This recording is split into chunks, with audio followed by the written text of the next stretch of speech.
Not only can you merge with data in Word and with data in Excel, but you can also merge a letter with data in an Access database. For example, I'm going to accept letters on my Mail Merge task pane and click Next. I'm going to use the current document and again click Next. I'm going to select a different list. When I select a different list, I'm able to go and locate a database that I want to merge with. So I'll find my database. And I have a database called Northwind, so I'll open this Access database.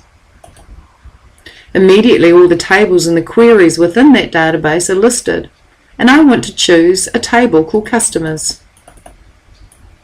So I'll click Customers and OK. All the customers in that database are listed, so I'll click OK. I'll then click Next at the bottom of my Mail Merge task pane, and what I want to do is insert an address block between the date and year, so I'll click Address Block and OK.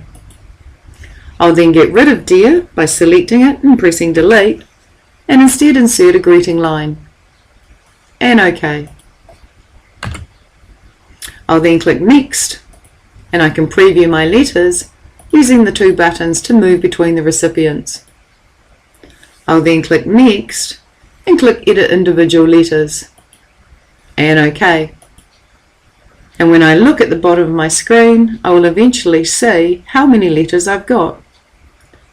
91 letters, each addressed to each person in the Customers table in the Access database.